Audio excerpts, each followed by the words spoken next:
Hello everyone! Welcome to Scrapped Steam Locos of Britain.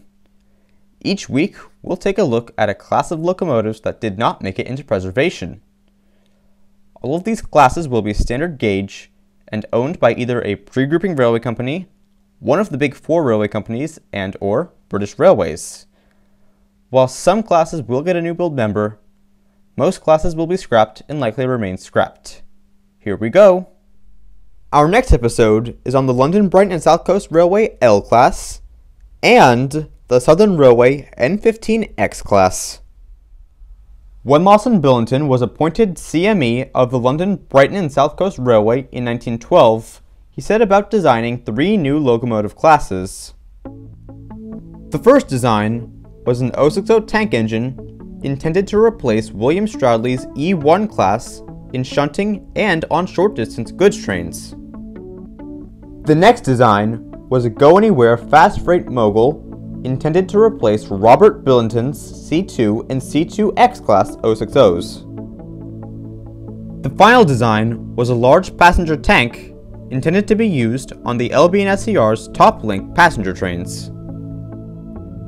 Although the H2 Atlantics were new to the LB&SCR, the increasing number of trains meant that there was a need for more locomotives to handle the premier services. The largest passenger engines on the LB&SCR at that time were the J1 and J2 Pacific tanks. Impressed by the two designs, Billinton decided to draw up what was essentially a larger version of the J2. The initial order was for one 464 Baltic tank and one 460 tender engine in November 1913 for testing. Both locomotives would have Robinson superheaters, Ramsbottom safety valves, and Belpaire fireboxes. However, after the first of the Baltic tanks, number 327 Charles C. McCrae, emerged from Brighton Works in April 1914, the 460 was quickly reordered as a Baltic tank. Classified as the L class, the two locomotives had a 170 pounds per square inch boiler, two 22 by 28 inch outside cylinders, 6 foot 9 inch driving wheels, and a tractive effort of 24,176 pounds. By the time number 328 emerged from Brighton in September 1914, Britain had already been at war for 2 months. During the war, the British government took control of the railways. Production of new locomotive designs was delayed or outright cancelled unless they were deemed as helpful toward the war effort or if there was a lack of motive power.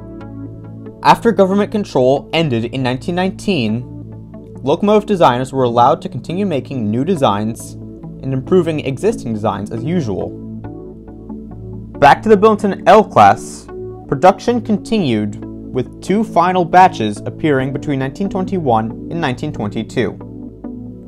The first batch consisted of number 329 in October 1921 and numbers 330 and 331 in December of that same year. The final batch consisted of 2 locomotives. These were number 332 in March 1922 and number 333 in April. Like number 327, 2 members of the class were also named. Number 329 was named Stevenson after a suggestion made by the Stevenson Locomotive Society, which had strong connections with the LB&SCR. The final member, number 333, was named Remembrance as a memorial engine to the railway employees who lost their lives during the First World War.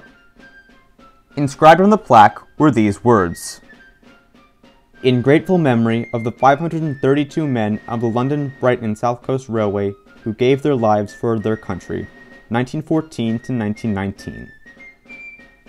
Number 333 was also the final locomotive to be built by the LB&SCR. When the first 2 locomotives entered service, they were found to be rough riders intended to derail due to water sloshing around in the tanks.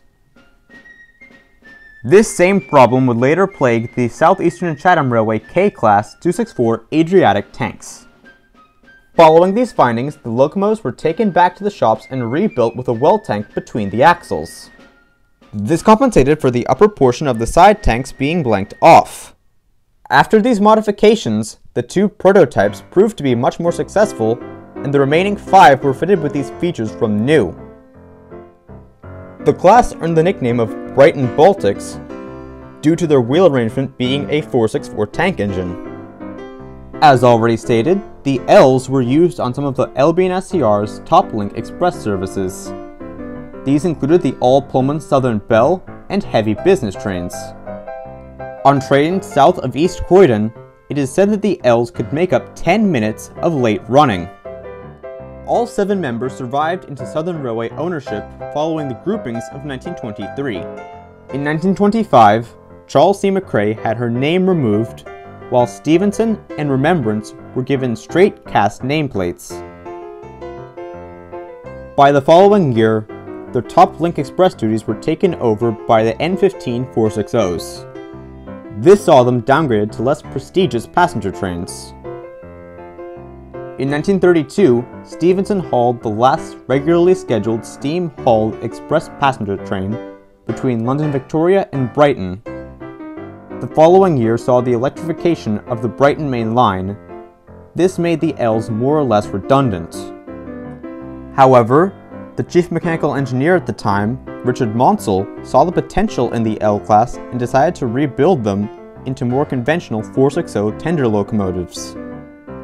These were intended to be used on the premier boat trains over the western section. To work over this territory, the boiler pressure was raised to 180 psi and the cylinders were reduced in diameter by 1 inch. This reduced the tractive effort to 23,324 pounds. The class also received larger piston valves, an N15 style blast pipe, a Lord Nelson style cab, smoke deflectors, Ross Pop safety valves, and Uri tenders which were previously used on the S-15s. The first locomotive to be treated was number 2329 Stevenson in December 1934, and the last member to be rebuilt was number 2331 in April 1936. The 5 unnamed locomotives were all given the names of famous locomotive designers. The names and numbers are as follows: number 2327 Trevithick, number 2328 Hackworth, number 2330 Cudworth, number 2331 Beatty, and number 2332 Stroudley. Stevenson and Remembrance, meanwhile, had their straight nameplates replaced with curved nameplates. The rebuilt locomotives were reclassified as N15X. However, the N15Xs proved to be unpopular, mostly due to the misconception that the class was a modified version of the King Arthurs. They also suffered from poor ride quality and low efficiency. As a result, the N15Xs were used on secondary duties instead of their intended duties on London to Exeter expresses. Initially, the entire class was based at 9 Elms. Here they were used on passenger services between Bournemouth and Southampton. Between 1942 and 1944, 6 of the class were loaned to the Great Western Railway for use on freight trains to cover a temporary shortage in motive power. The only member that didn't go was number 2333. After the war, the N15Xs started to be replaced on their secondary duties by Bulliard's Light Pacifics. In June 1947, the entire class moved to Basingstoke. Here, they were used on passenger trains to Waterloo. All of the N15Xs survived into BR ownership. The reallocation of some of the King Arthurs to Basingstoke led to 5 of the N15Xs being placed into storage by January 1953. The 2 exceptions were Beatty and Remembrance. All 5 were reinstated by that December, however number 32327 Trevithick was placed into storage again after only 20 days of reinstatement.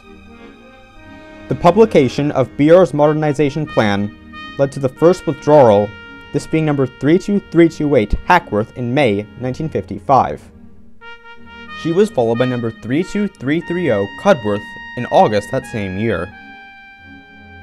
4 months later, number 32327 Trevithick collided with an EMU near Woking as a result of her driver and guard missing a signal at danger. Trevithick was so badly damaged that she was scrapped the following month. A week later, number 32332, Stroudley, was also withdrawn. The next withdrawal was the Memorial engine, number 32333, Remembrance, in April 1956. The remaining two N15Xs finished out their days on rail tours. Number 32329, Stevenson, was used on an SLS rail tour from London Bridge to Brighton on the 23rd of June. 2 weeks later, she hauled another rail tour, this time for the Railway Correspondence and Travel Society, or RCTS, between Andover and London Waterloo on the 8th of July. During the tour, she lost her headboard near Hampton Court Junction while traveling at speed. Stevenson was withdrawn later that month, leaving number 32331, Beatty, as the last surviving N15X. One of her last duties was on the Riverside Special Runnymede Rally Train on the 23rd of June 1957. She was withdrawn the following month and scrapped that September. I couldn't find any information on where Beatty was scrapped, but my guess is at Brighton Works.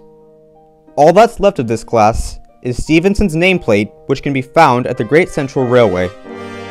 This series is inspired by Locomotives of Great Britain by Stephen Gorick, formerly known as Rail Air Land and Sea, and Top 10 Extinct British Steam Locomotives by Pendennis Castle. Links to both their channels are in the description below. If you have any suggestions for a locomotive you would like me to cover, then let me know in the comments. I may include that locomotive in a future episode. If you like what you see, and you want to see more content like this, then feel free to like, share, and subscribe. In the next episode, we will be looking at the Great Western Duke Class 440s. Take care everyone, goodbye for now.